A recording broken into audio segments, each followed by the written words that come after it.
Il y a à peine 20 ans, le Japon était la deuxième économie mondiale. 10 ans plus tôt, les économistes s'employaient même à prédire le moment où ils pourraient dépasser la domination économique des États-Unis. Bien entendu, cela ne s'est jamais produit. Dès le début des années 1990, la production du Japon a pratiquement stagné. Depuis, il a été dépassé par la Chine et s'est retrouvé bien loin derrière les États-Unis. Rétrospectivement, cela n'est pas surprenant. Le pays avait en effet de nombreux problèmes sous-jacents et peu d'avantages au niveau mondial. Simon Kuznets a dit un jour qu'il y avait 4 types d'économies dans le monde. Les économies non développées, les économies avancées, l'Argentine et le Japon. L'Argentine est une économie qui a tout pour réussir mais qui n'y arrive toujours pas. Et le Japon est une économie qui a toutes les raisons d'échouer mais qui tient toujours debout. Ce qui est encore plus choquant, c'est qu'après plus de 3 décennies de stagnation économique, le Japon pourrait envisager une légère reprise grâce à une série de facteurs économiques qui jouent en sa faveur. Cette possibilité très intéressante retient l'attention de nombreux économistes car, à bien des égards, le Japon est une économie en avance sur son temps. Cela signifie que la stagnation que connaît le Japon depuis les années 1990 n'est peut-être pas un problème propre au pays, mais qu'il s'agit au contraire d'un phénomène auquel toutes les économies peuvent s'attendre une fois qu'elles sont suffisamment avancées. Le Japon serait tout simplement le premier pays au monde à atteindre un tel niveau. Il est agréable de penser que la tendance historique d'une croissance illimitée dans un monde fini se poursuivra éternellement dans nos propres économies. Cependant, le Japon présente un certain nombre d'avertissements inquiétants qui montrent que la croissance dont nous avons tous bénéficié au cours des 2 derniers siècles pourrait être une exception plutôt qu'une attente. Ces facteurs valent la peine d'être explorés en détail. Il convient également d'examiner comment le Japon, et éventuellement nos propres économies, pourraient gérer cette stagnation afin de développer des économies qui ne dépendent pas de la croissance économique. Malgré ces problèmes, le Japon est toujours loué pour le niveau de vie qu'il offre à ses habitants et sa gestion de questions telles que l'accessibilité au logement. Alors, qu'est-ce qui indique que le Japon pourrait enfin connaître une reprise économique ? Cela signifie-t-il qu'une croissance illimitée est possible dans nos propres économies ? Et enfin, qu'arriverait-il au pays s'il stagnait éternellement ? Le Japon est un pays qui vit encore en l'an 2000, mais il y vit depuis les années 1970. Cela signifie qu'au cours de son essor, il était en avance de plusieurs décennies sur son temps. En effet, le Japon était technologiquement bien en avance sur tous ses rivaux avancés. Il produisait des gadgets de pointe et construisait des infrastructures de classe mondiale. Il a adopté l'informatique plus rapidement que l'Occident et il utilisait toutes ses ressources pour faire partie des peuples les plus productifs de la planète. Malheureusement, aujourd'hui, le Japon vit toujours en l'an 2000 avec 23 ans de retard. Cela est clairement visible dans un grand nombre de ses industries les plus importantes. Le Japon, qui était l'exemple même d'une industrie de haute technologie, a aujourd'hui beaucoup de mal à adopter ces mêmes nouvelles technologies. Ces entreprises accusent un retard considérable par rapport à leurs rivales américaines. À eux seuls, Microsoft et Apple valent plus que toutes les entreprises publiques japonaises réunies. Ce chiffre englobe d'ailleurs toutes les entreprises japonaises, et pas seulement les entreprises technologiques autrefois dominantes qui, à l'exception de Sony, n'ont plus vraiment l'influence mondiale qu'elles avaient autrefois. La téléphonie mobile est l'un des marchés les plus importants et les plus porteurs de valeur ajoutée au monde. Autrefois, le Japon produisait une part importante des téléphones mobiles, et posséder un téléphone japonais était considéré comme un achat judicieux. En effet, ils étaient habituellement plus avancés et plus fiables que les autres téléphones mobiles. Aujourd'hui, ce marché lucratif est dominé par des entreprises américaines, sud-coréennes et chinoises. Le déclin de la domination technologique du Japon a nui à son économie à bien d'autres égards que le simple fait de ne pas pouvoir vendre de téléphones portables. Dans toute économie, la technologie peut être utilisée pour rendre les travailleurs existants plus productifs. Par exemple, un seul travailleur creusant avec une pelleteuse pourra faire le travail de 100 ouvriers creusant avec des pelles. L'utilisation de la technologie transmet ce raisonnement et cette logique de productivité à presque toutes les industries d'un pays. Plus un travailleur individuel peut produire en un temps donné, plus il est productif. Comme les économies sont généralement mesurées à l'aide du produit intérieur brut, la productivité collective de tous ces travailleurs est donc très importante. Il n'y a en effet réellement que 3 façons d'améliorer le PIB ou la production économique totale. La première consiste à faire travailler les travailleurs plus longtemps. Si 1 million de travailleurs d'une économie peuvent produire l'équivalent de $30 en 1 heure de travail et qu'ils travaillent chacun 1000 heures par an, cette économie aura un PIB de 30 milliards de dollars. Si cette économie fait travailler tous ses travailleurs 2000 heures par an, elle double alors son PIB qui atteint alors 60 milliards de dollars. Une autre manière d'arriver au même résultat est de faire travailler davantage de personnes. Cela est mesuré en utilisant le taux de participation de la main-d'œuvre ou de la force de travail. Ce taux correspond au nombre total de personnes de plus de 16 ans qui travaillent ou recherchent un emploi, divisé par le nombre total de personnes en âge de travailler. Il ne faut pas oublier de soustraire les personnes emprisonnées ou placées dans des institutions, ce qui, dans certains pays, peut faire une grande différence dans les calculs. Dans des pays comme les États-Unis et le Japon, le taux de participation à la population active n'est que de 63%. Cela signifie que près de 40% des personnes en âge de travailler ne travaillent pas, soit parce qu'elles n'en ont pas besoin, soit parce qu'elles ne peuvent pas travailler en raison d'un handicap, soit parce qu'elles sont soutenues par un partenaire ou un autre membre de la famille. Si l'économie théorique d'1 million de travailleurs doublait son taux d'activité pour atteindre 2 millions de travailleurs, toutes choses égales par ailleurs, elle doublerait également sa production économique. L'un des moyens les plus efficaces d'y parvenir au cours des 5 dernières décennies a été d'encourager les femmes à entrer sur le marché du travail. En effet, historiquement, elles représentaient une part importante de la main-d'œuvre non participante. Cependant, faire travailler plus de gens plus longtemps ne fonctionne que jusqu'à un certain point. Il se peut en effet qu'il n'y ait plus assez d'emplois pour produire autant de valeur par heure que ce qu'une économie espère. Si le Japon doublait sa population active et le nombre d'heures de travail annuel, il devrait théoriquement quadrupler sa production économique. Il est cependant plus probable que les travailleurs, actuellement surchargés de travail, seraient encore plus en compétition car il y aurait moins d'emplois disponibles. Ils finiraient probablement par produire quelque chose comme 10 $ de valeur par heure, de sorte que seule une amélioration très marginale de la production totale serait obtenue. Par ailleurs, cette politique aurait probablement des coûts sociaux énormes. Aujourd'hui, le taux de participation du Japon est en baisse par rapport à son niveau record, mais seulement d'environ 5%, et ce à une époque où le travail dans le pays était beaucoup moins complexe, et où il était donc plus facile d'obtenir un emploi sans formation spécialisée. À titre de comparaison, les États-Unis ont connu un déclin beaucoup plus marqué de la participation au cours de la dernière décennie. C'est bon pour impressionner les patrons, mais pas pour impressionner les macroéconomistes. Il serait en effet impossible de faire croître l'économie japonaise en demandant aux gens de travailler plus, alors qu'ils travaillent déjà plus que la quasi-totalité des autres pays du monde. Une autre option pour parvenir à atteindre une croissance économique serait tout simplement d'avoir plus d'habitants. Plus de personnes signifierait plus de travailleurs. Cela signifierait également qu'il serait possible de maintenir proportionnellement le même taux de participation au marché du travail, même si les gens voulaient rester à la maison pour élever une famille ou pour toute autre raison. Les options pour accroître la population sont soit d'augmenter le taux de natalité, soit de faire venir des personnes depuis l'étranger. Malheureusement, le Japon est nul dans ces deux domaines. En effet, en partie à cause de la surcharge de travail, le Japon a l'un des taux de natalité les plus bas du monde. Ce problème a également atteint un point de basculement. Une part suffisamment importante de la population est désormais trop âgée pour avoir des enfants, et les jeunes générations sont de plus en plus sollicitées pour s'occuper d'eux, directement ou indirectement, car ces derniers sont trop âgés pour travailler ou s'occuper d'eux-mêmes.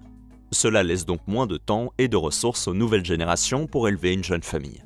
Le Japon n'est pas le seul à connaître un faible taux de natalité. La plupart des économies avancées du monde actuel n'ont pas assez d'enfants pour maintenir le niveau actuel de leur population. Ils comptent sur la migration en provenance de pays où le taux de natalité est plus élevé et qui ont généralement tendance à être plus pauvres pour maintenir ce niveau, voire pour assurer une croissance démographique maîtrisée. Cela peut poser de nombreux problèmes aux économies d'où proviennent ces migrants. En effet, ce sont généralement les meilleurs et les plus brillants habitants qui se voient offrir la possibilité de vivre et de travailler dans les économies avancées. Cela signifie que les pays qui en ont le moins les moyens perdent leurs meilleurs travailleurs, alors qu'ils ont déjà investi des ressources pour les élever et les éduquer. Nous avons déjà consacré une vidéo entière aux effets potentiellement dévastateurs de la fuite des cerveaux. Je ne veux donc pas trop insister sur ce point, mais pour les économies avancées, tous les effets secondaires néfastes liés à cette dernière sont inversés. Pour la plupart, elles n'en retirent que des avantages. Les économies avancées bénéficient donc de travailleurs hautement productifs qui paient des impôts dès leur entrée sur le marché du travail. De plus, elles n'ont même pas eu besoin d'investir dans l'éducation ou dans la formation de ces derniers pour qu'ils deviennent des travailleurs de grande valeur. L'augmentation de la croissance économique par l'apport de travailleurs supplémentaires peut souvent conduire à un résultat supérieur à la somme de ces parties. Toutes choses étant égales par ailleurs, le simple fait d'ajouter des travailleurs aussi efficaces n'apportera pas grand-chose. Certes, la production augmente, mais elle est répartie sur un plus grand nombre de personnes. Un exemple extrême est celui de la Chine, dont l'économie est bien plus importante que celle de la Norvège. Or, de manière réaliste, la plupart des gens préféreraient vivre en Norvège. La qualité de vie y est meilleure, car chaque individu est bien plus productif. L'immigration peut cependant encore augmenter la production économique dans une plus large mesure que celle de l'augmentation comparative de la population. En effet, la plupart des travailleurs migrants sont des travailleurs qualifiés, contrairement aux quelques 40% de la population qui n'exercent pas d'activité rémunérée dans des pays comme les États-Unis ou le Japon. Ils ont également tendance à être plus productifs que la moyenne générale. Les travailleurs migrants qualifiés aux États-Unis, par exemple, gagnent beaucoup plus que la moyenne nationale. Cela est dû au fait que les États-Unis ont le luxe de pouvoir sélectionner uniquement les meilleurs travailleurs qui demandent à venir vivre et à travailler chez eux. En effet, de nombreuses personnes du monde entier veulent profiter des opportunités qui sont offertes par ces derniers et qui sont beaucoup plus nombreuses que dans leur pays d'origine.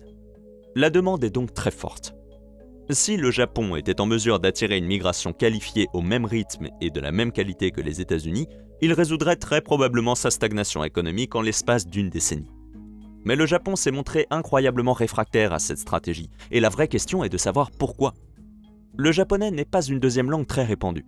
La plupart des personnes à la recherche d'une meilleure opportunité de vie et de travail ont donc du mal à choisir ce pays plutôt qu'un pays anglophone, l'anglais étant beaucoup plus communément parlé. Le Japon n'est également pas aussi attrayant en termes d'opportunités. De plus, son rejet du surmenage est largement connu, et ce n'est pas exactement le mode de vie que les personnes hautement productives souhaitent adopter lorsqu'elles migrent vers d'autres pays. En raison de la stagnation continue, les salaires moyens au Japon sont aujourd'hui nettement inférieurs à ceux des États-Unis, du Canada, de l'Australie et de l'Europe occidentale. Il fut un temps où ils étaient comparables, voire supérieurs, mais c'était il y a 30 ans. La qualité de vie n'est généralement pas non plus aussi élevée, et il est important d'aborder ici un aspect potentiellement controversé. Le Japon, et Tokyo en particulier, est souvent loué pour ses logements abordables. C'est un exploit incroyable si l'on considère qu'en dépit de tous les défis que nous avons explorés dans cette vidéo, il s'agit toujours de la région métropolitaine la plus grande et la plus productive du monde. Or, malgré cela, les logements de Tokyo sont bien plus abordables que ceux de la plupart des autres villes du monde, y compris celles situées dans des pays globalement plus pauvres. La manière dont ils y sont parvenus est une excellente étude de cas sur les facteurs qui déterminent les prix sur un marché économique. L'un des points forts du pays, par rapport à d'autres villes réputées pour leurs logements inabordables, est que la construction y est beaucoup moins limitée et réglementée. Les logements peuvent être construits à côté de bureaux et d'usines, et il n'y a que peu de limites à la hauteur d'un bâtiment. Ainsi, là où une maison isolée peut exister dans une ville comme Sydney, un immeuble d'appartements dense prendra très probablement sa place à Tokyo. Cela signifie qu'il y a une abondance de logements très bon marché dans toute la ville et dans tout le pays. Or, le coût de biens comparables est l'un des principaux éléments qui déterminent le prix de tout bien. Si une Toyota Corolla coûtait $100 000 et une Honda Civic $20 000, Toyota ne vendrait pas beaucoup de Corolla. En effet, la plupart des consommateurs rationnels choisiraient la voiture qui coûte $20 000. La même chose se produirait si une Mercedes de classe C coûtait $50 000, mais qu'une Civic coûtait $20 000. La plupart des consommateurs veulent simplement une voiture qui les emmène d'un point A à un point B de manière fiable, de sorte que Mercedes devrait vraiment fournir une valeur alternative pour justifier le fait que sa voiture vaille plus de 2 fois plus cher que sa concurrente. Si cela semble logique pour les voitures, la plupart des grandes villes mondiales n'ont pas d'équivalent à la Honda Civic en termes de logement, à savoir une habitation de base bon marché qui offrira de manière fiable un logement pratique aux travailleurs, même à ceux dont le budget est serré. Les lois strictes en matière de zonage et la valeur considérable des terrains situés à proximité des centres-villes font qu'il n'est pas rentable de construire des logements bon marché. En effet, les appartements de luxe ou les maisons indépendantes se vendraient tout aussi bien et rapporteraient plus d'argent, et ce tout simplement parce que les gens n'auraient pas d'autre choix. Tokyo, avec ses réglementations peu contraignantes en matière de zonage et de développement, dispose d'une abondance de logements bon marché. À leur tour, ces derniers tirent vers le bas le prix des options plus haut de gamme, car les acheteurs disposent ainsi d'un bien comparable moins onéreux. Un autre facteur qui détermine le prix, et qui est particulièrement important pour de nombreux logements inabordables dans le monde aujourd'hui, est l'attente d'une valeur future. Tokyo, et par extension le reste du Japon, n'ont pas toujours fait la une des journaux pour leurs logements relativement abordables, bien au contraire, puisqu'ils possédaient autrefois certains des biens immobiliers les plus chers de la planète. Au plus fort de la bulle immobilière japonaise, un billet de 10 000 yens, d'une valeur d'environ $200 actuels, valait moins que le terrain qu'il couvrirait s'il était posé dans les rues du centre de Tokyo. Le palais impérial situé au cœur de la ville valait, dit-on, plus que tous les biens immobiliers de la Californie réunis, qui, même à l'époque, n'était pas un État américain réputé pour ses prix abordables. Le principal moteur de croissance des prix était l'espoir qu'ils seraient encore plus élevés à l'avenir. Cela a poussé les gens à acheter, soit parce qu'ils craignaient de laisser passer leur chance de pouvoir un jour s'offrir une maison, soit parce qu'ils voulaient profiter des futures hausses de prix. La crise financière asiatique a finalement frappé le pays et fait éclater cette bulle, car les gens ont rapidement réalisé que Tokyo n'accueillerait jamais 100 millions de personnes comme on le prévoyait à l'époque. De plus, une vague de construction de logements abordables a inondé le marché. Le Japon applique également des droits de succession incroyablement élevés.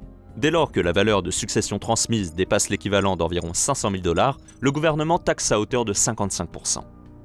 Les grandes maisons familiales coûteuses ou les appartements de luxe sont donc aujourd'hui considérés comme un fardeau, ou, au mieux, comme quelque chose de jetable, telle une voiture de luxe. Le dernier facteur qu'il convient de mentionner et qui détermine le prix d'un bien comme le logement est le coût des biens complémentaires. L'essence est un bien complémentaire d'une voiture ordinaire. Si l'essence coûtait 100 $ le litre, il n'y aurait pas autant de demandes pour les voitures. Dans le même ordre d'idées, l'un des biens complémentaires les plus importants du logement est l'accès à des emplois bien rémunérés.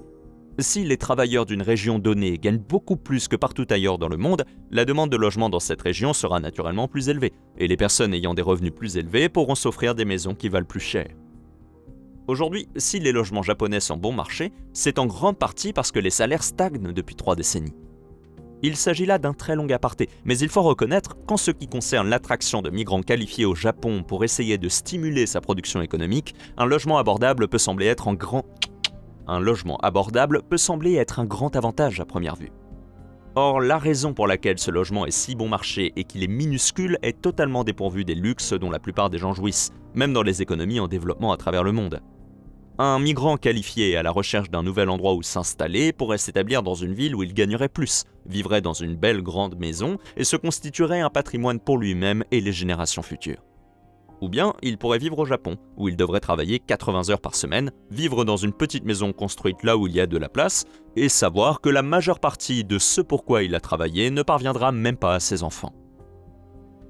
Il existe de très solides arguments économiques et même moraux pour dire que ce que fait le Japon est une bonne chose. Cependant, pour les personnes qui pensent avant tout à leur propre intérêt, ce n'est pas un endroit particulièrement attrayant. De toute façon, cela n'a pas d'importance, car le Japon a toujours rendu l'immigration qualifiée très difficile. Même les travailleurs qui parviennent à y rentrer auront du mal à s'intégrer dans une culture très insulaire qui n'aime pas trop les étrangers. Par conséquent, si le Japon ne peut pas améliorer sa production économique en faisant travailler davantage ses habitants ou en faisant venir plus de travailleurs, la dernière option est d'augmenter la productivité par personne. L'augmentation de la productivité des travailleurs est vraiment le meilleur moyen d'accroître la production économique, car les deux autres stratégies ont évidemment des limites. Les gens ne peuvent travailler qu'un certain nombre d'heures, et une économie ne peut accueillir qu'un certain nombre de personnes avant que la situation ne s'aggrave au lieu de s'améliorer. Comme nous l'avons vu précédemment, le meilleur moyen d'accroître la productivité des travailleurs est de leur donner accès à de meilleurs outils et technologies. C'est sur ce point que le Japon a vraiment échoué. Les économistes ont identifié les entreprises japonaises comme étant incroyablement conservatrices en ce qui concerne les nouveaux processus. La seule raison pour laquelle elles se sont développées si rapidement après la Seconde Guerre mondiale est qu'il s'agissait d'un bouleversement si important qu'elles partaient effectivement de zéro. La résistance aux normes établies n'avait en effet pas encore eu le temps de se frayer un chemin dans les nouvelles industries. Aujourd'hui, les industries de tout le pays sont de nouveau dans un état d'esprit de résistance aux normes. Leurs dirigeants, pour la plupart assez âgés, pensent que la meilleure façon de faire les choses est toujours celle qu'ils avaient adoptée au moment de l'apogée du Japon, à la fin des années 1980. Encore une fois, le Japon est un pays qui vit en l'an 2000 depuis les années 1970. Il était en avance sur son temps à l'époque, mais il est bien en retard aujourd'hui. Le Japon a également connu une inflation très faible. Cela signifie que les entreprises ont eu beaucoup de mal à augmenter les prix des produits nationaux, ce qui les a empêchés de créer des produits compétitifs à l'échelle mondiale. Le gouvernement japonais a tenté de lutter contre cette situation. Il a fait essentiellement ce que d'autres gouvernements dans le monde ont fait pendant la Covid, sauf qu'il le fait depuis le début des années 2000. Or, même en dépit d'augmentation massive de la masse monétaire, les ménages japonais ont choisi d'épargner l'argent plutôt que de consommer ou d'investir. Cette situation semble enfin commencer à changer. Alors que les pays du monde entier ont dû corriger l'inflation provoquée par leurs mesures de relance Covid, le Japon s'est félicité pour cette dernière, car c'est exactement ce qu'il cherchait à faire depuis des années. Les entreprises qui, par le passé, avaient dû s'excuser publiquement d'avoir augmenté le prix de leurs produits de quelques yens, l'équivalent de quelques centimes, avaient désormais la possibilité d'augmenter leurs prix à des niveaux plus raisonnables. Elles ont ainsi pu faire des bénéfices en fabriquant de meilleurs produits, plutôt qu'en réduisant les dépenses et en faisant travailler leurs employés le plus durement possible. La pandémie n'a été qu'une nouvelle secousse. Elle n'est évidemment pas de l'ampleur de la Seconde Guerre mondiale, mais elle a suffisamment bouleversé le statu quo pour que des changements significatifs aient lieu dans un pays qui est très résistant aux changements. Au-delà de tout cela, même si elle n'a pas directement créé ces circonstances, l'économie japonaise bénéficiera des nouvelles technologies et de l'évolution de la géopolitique mondiale. L'éléphant dans la pièce, c'est que la Chine fabrique aujourd'hui une grande partie des produits manufacturés que le Japon avait historiquement l'habitude de fabriquer. Avec la montée du friendshoring et du onshoring et la baisse relative des salaires et de la valeur de la monnaie japonaise, elle apparaît à nouveau comme une alternative très compétitive. Cela est d'autant plus vrai si l'on tient compte de la réputation dont jouit aujourd'hui le Japon en matière de production de biens de haute qualité. L'économiste Paul Krugman, lauréat du prix Nobel, qui est peut-être l'économiste le plus influent aujourd'hui, a déclaré qu'à court terme, la productivité n'est pas tout, mais qu'à long terme, elle est presque tout. C'est une façon très claire de dire que les économistes passent souvent trop de temps à examiner les chiffres de production au niveau national ou individuel au cours des mois ou des années, alors que ce type de mesure n'a pas beaucoup d'impact sur la vie quotidienne des gens. Cependant, sur plusieurs décennies, un pays doit être conscient de la productivité de sa population, car elle détermine tout, de la qualité de vie à la compétitivité mondiale. Le Japon a maintenu de bonnes conditions de vie malgré sa stagnation. Il prend certaines décisions pour son économie qui sont sans doute plus pertinentes que celles prises par l'Occident. Cependant, si sa productivité stagne sans cesse, le monde va se développer autour de lui. Il aura alors non seulement du mal à rester compétitif, mais ses propres habitants pourraient commencer à chercher de meilleures opportunités à l'étranger. Personne ne peut prédire l'avenir, encore moins les économistes, mais il faut espérer que ces prévisions soient justes, afin que l'économie japonaise puisse renouer avec une croissance à long terme, pour le bien de sa population et de l'économie mondiale. Dans cette vidéo, nous avons temporairement abordé la question de la prédominance de Tokyo au sein du pays, laissant de fait toutes les autres villes dans son ombre. Nous avons déjà réalisé une vidéo entière sur ce sujet, donc on ne voulait pas trop se répéter ici. Si cette thématique vous intéresse, vous devriez pouvoir cliquer sur la vidéo sur votre écran. Merci d'avoir regardé. Ciao!